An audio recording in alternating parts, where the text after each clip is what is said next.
नमस्कार, मी सुरेश चिरडे. आपण पाहतात महाराष्ट्र 24 न्यूज. दिग्रस शहरात 200 कोटीचे विकास कामे करणार. पालकमंत्री नामदार संजय राठोड यांची दिग्रसच्या सभेत घोषणा. जागेमधले आरक्षण हटवल्यानंतर मुस्लिम कब्रस्तान करिता वाढीव जमीन खरेदी करणार. तर माजी उपाध्यक्ष अजिंक्य म्हात्रे व माजी नगरसेवक केतन रत्नपारखी यांच्या चॉकलेटच्या पोस्टचा पालकमंत्र्यांनी घेतला समाचार. मते मागणारे कोविड काळात कुठे होते, नामदार संजय राठोडांचा प्रश्न. नगर परिषदेच्या शाळांच्या जुन्या इमारती पाडून नवीन डिजिटल शाळा बांधणे, जमिनीच्या आतमध्ये संपूर्ण विद्युत तारा व खांब बसविणे, धावंडा नदीच्या पात्राला संरक्षक भिंत बांधणे, जुन्या बैल बाजारात परिसरात चौपाटी तयार करणे, मुस्लिम कब्रस्तान करिता 2 एकर जमिनीची खरेदी झाली. उर्वरित 2.25 एकर जमीन, त्या जमिनीवरील आरक्षण हटवल्यानंतर एकूण 4.25 एकर जमीन कब्रस्तानला देणे, नवीन कब्रस्तानच्या भोवताल वॉल कंपाऊंड करणे, क्रीडा संकुल येथे कबड्डी ग्राउंड व रनिंग हॉल तयार करणे, याशिवाय इतर विकास कामाकरिता 200 कोटीचा निधी दिग्रस शहराकरिता आणणार असल्याचे पालकमंत्री नामदार संजय राठोड यांनी काल घोषणा केली. नवीन भाजी बाजार येथे काल दिनांक 11 ऑक्टोबर रोजी नामदार संजय राठोड यांनी वरील प्रकारे घोषणा केली. सार्वजनिक बांधकाम विभाग पुसद व नगर परिषद दिग्रस यांच्या संयुक्त विद्यमाने 48 कोटीच्या विकास कामांचा भूमिपूजन व लोकार्पण सोहळा नामदार संजय राठोड यांच्या शुभ हस्ते काल दिनांक 11 ऑक्टोबर रोजी पार पडला. नवीन भाजी बाजार येथे झालेल्या सभेत नामदार संजय राठोड यांनी विरोधकावर टीकास्त्र सोडताना प्रश्न उपस्थित केला की कोविड काळात कुठेही न दिसणारे आज मतदान मागायला कसे फिरत आहेत.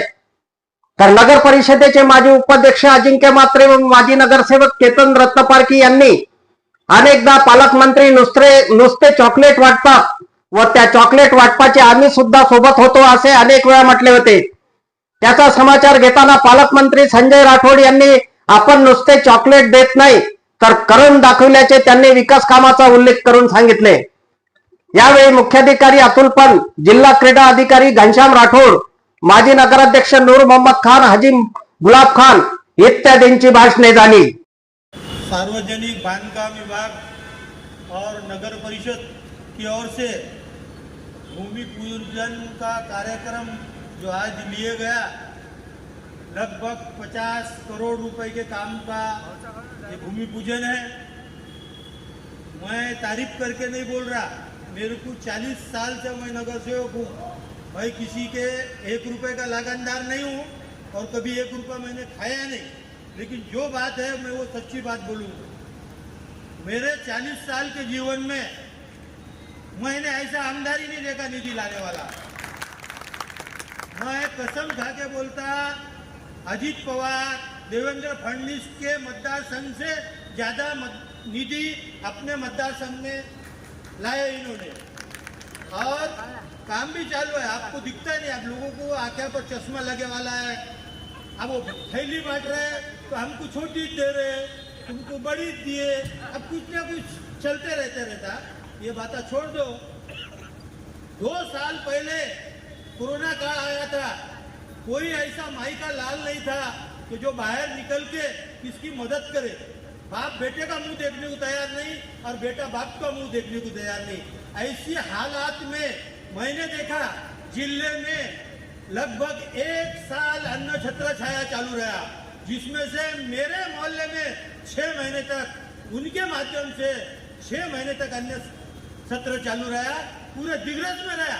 नहीं तो लोगों ने क्या करे, 10 किलो की खिचड़ी बनाए और लाइटों में लेके गए, सिर्फ इसको दिए नहीं, सिर्फ बताने के लिए. फोटो सब पत्रकारों को भी मालूम है, पर बोलते नहीं पत्रकार लोग. बोलना चाहिए ये बात.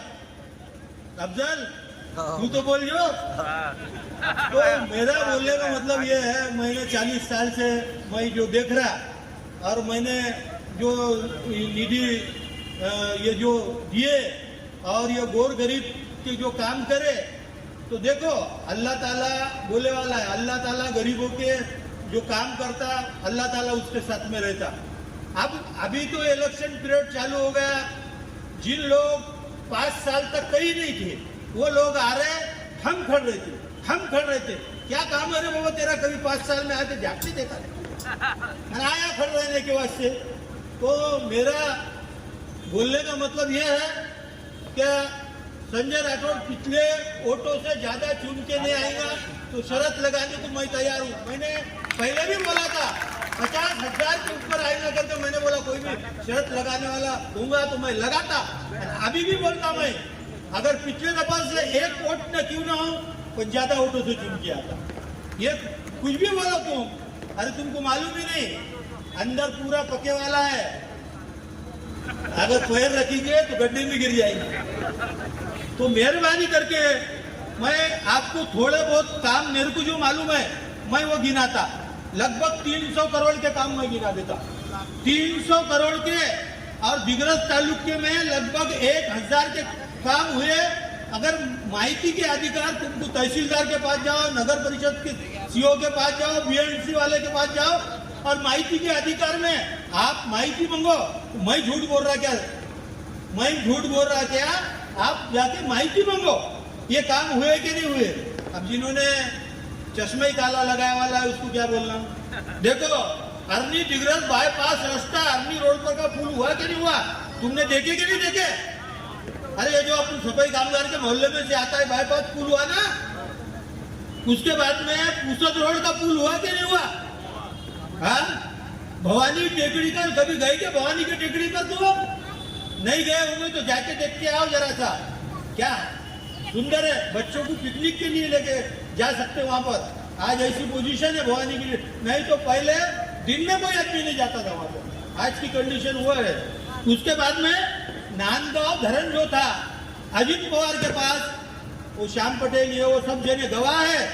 हमने अजित पवार के पास वो फाइल लेके गए पुणे में, तो अजित पवार ने हमारी फाइल देखा है ना, ऐसा उठा के बाजू में रख दिया, 1 रुपया भी दिया नहीं। वो धरण ऐसा है अपने दिग्रस नगर परिषद का, साइफन सिस्टम से पानी आता, 1 रुपए का भी अपने को इलेक्ट्रिक बिल के पैसे देना नहीं पड़ता, और अपने मालिकी का है नगर परिषद की। इन्होंने 20 करोड़ रुपए उसको दिए और काम पूरा हो गया। उसके बाद में ये क्रीड़ा संकुलन का आज उद्घाटन हुआ। सीओ साहब मेरे को एक तरफ लेके गए, भाऊ बोले नागपुर में भी नहीं है, बोले ऐसा पूछो सीओ साहब को, पूछे कि बोले कि नहीं मेरे को, नागपुर में भी नहीं ऐसा। अभी हमने वहां सूचना करे कि भाई गरीब बच्चों के वास्ते वहां पर कबड्डी का और रनिंग का, वो इन्होंने बोले भाऊ ने 5 करोड़ रुपए मंजूर। 2 एकड़ मुस्लिम कब्रिस्तान के लिए अभी उन्होंने जमीन दी है, पर हमारा 4.25 एकड़ मंजूर हुआ था। अभी मेरी बात हुई, भाऊ ने बोले तो मैं वो 2.25 एकड़ तुमको दिला के देता, 2.25 एकड़ दिला के देता। हमको कलेक्टर साहब ने ये बोले थे 4.25 एकड़ तुमको ये जमीन मैं खरीदी करके देता। तो अब गड़बड़ आचार संहिता के गड़बड़ में 2 एकड़ हो गई, लेकिन जो 2.25 एकड़ बची वो जमीन वाला भी पीछे बैठे वाला है। मेरे को अभी बोल रहा था नूर भाई मेरे टुकड़े हो गए, बोले इधर भी नहीं जा सकता ना उधर भी नहीं जा सकता। तो मैंने बोला मैं भाऊ को बोलने वाला है, भाऊ से बात करा मैंने, तो ये बोले मैं 2.25 एकड़ दिला के देने को तैयार हूँ। 2-4-5 काम जो उन्होंने शब्द दिए थे भाऊ ने, पर छूटे वाले हैं, हम तुमको चुना के लाने वाले हैं। ये जो 4-5 काम तुमने जो बोले थे वो पूरे कर दो। जैसा जूना बैल बाजार चौपाटी तैयार करने का बोले थे, जूने बाजार की चौपाटी तैयार करने का बोले थे। अंडरग्राउंड ड्रेनेज का आप पीछे थे, अभी सीओ साहब ने बताया उसका एस्टीमेट होने वाला है। अंडरग्राउंड ड्रेनेज तैयार करने का बोले। उसके बाद में आपने ये भी बताया कि जितने भी विद्युत है ये मैं एक भी पोल तुमको रोड पर नहीं दिखने दूंगा, सब जो पोल है वो जमीन के अंदर से मैं डालूंगा और पूरी वायरिंग जमीन के अंदर से करूंगा, ऐसा तुमने बोले वाला है भाऊ। आए बाद में ये काम पहले प्राधान्य से ये करने को चाहिए। हमने भाऊ को ये बोले कि भाई नवीन कब्रिस्तान तुमने दिए, उसको वाल कंपाउंड, भाऊ नवीन कब्रिस्तान को वाल कंपाउंड तुम्हारे निधि में से हमारा डाल देने का और वो हमारा काम कर देने का। और एक नवीन कब्रिस्तान को एक गौरीपुरे वालों को तकलीफ होती, एक जो 5-10 लाख का 10-15 लाख का एक छोटा पुल वहाँ से वहाँ अगर जोड़ दिए तो इधर गांव में आने का काम नहीं, हमको वो करना पड़ता, करके देना पड़ता। तो मेरे भाई ऐसा थोड़ी होता, संजय राठौर बोल दिए तो अरे जाना पड़ता, अपने को एस्टिमेट बनाना पड़ता, पीछे रहना पड़ता, ठहराव लेना पड़ता, जब होते रहते का कुछ लोग आ जाते हैं, नहीं नहीं ये झालच नहीं, रहूंगा कैसा, कभी गया कि तू देखने को। तो मैं ज़्यादा नहीं बोलते हुए मैं मेरे 2 शब्द खत्म करता, ज़्यादा बोला होगा तो माफी चाहता। काही तांत्रिक अडचणीमुळे अनेक गोष्टी विकास काम करताना थोड्याशा अडचणी असतात. कब्रस्तानच्या संदर्भात त्यांनी उल्लेख केला. एक तर पूर्ण कब्रस्तानमध्ये रिझर्वेशन होतं आणि तेव्हा तत्कालीन मुख्यमंत्री देवेंद्र फडणवीस असताना आपण नूरभैया स्वतः जाऊन, मला वाटतं शिष्टमंडळ होतं आपलं पूर्ण मुस्लिम समाजाचं, मुंबईला गेलो, जोगळानी साहेबाला भेटलो. तर त्याच्यातलं आरक्षण काढण्याचा प्रयत्न त्याच्यामध्ये होता. नंतर मग कब्रस्तानाचं आरक्षण टाकलं. आता ते टाकताना थोडंसं त्याच्यामध्ये मला वाटते पंतसाहेब शाळेचं आरक्षण आलेलं आहे. नंतर आपण पूर्ण जमीन घेणार होतो.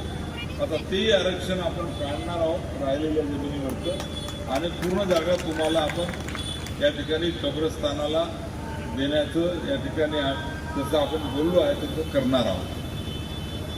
कारण आता दिग्रस शहरामध्ये कब्रस्तानाच्या संदर्भात खूप जुनी मागणी होती आणि ही मागणी खऱ्या अर्थानं पूर्ण होते की नाही अनेक वेळा असं मनात शंका होती.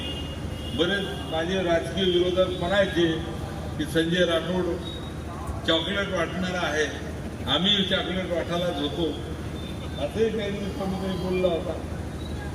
परंतु आपण सर्वजण साक्षीदार आहात की या भागाचा लोकप्रतिनिधी म्हणून मला आठवते की आज मी मोक्षधाममध्ये सुद्धा बोलताना बोललो की जेव्हा मी आमदार झालो होतो पहिल्यांदा एका अंत्यविधीला आलो होतो आणि तेव्हा लोक त्या अंत्यविधीला मोठ्या प्रमाणात होते आणि अंत्यविधीला सर्वजण असं पायाने जागा साफ करत होते आणि खाली बसत होते.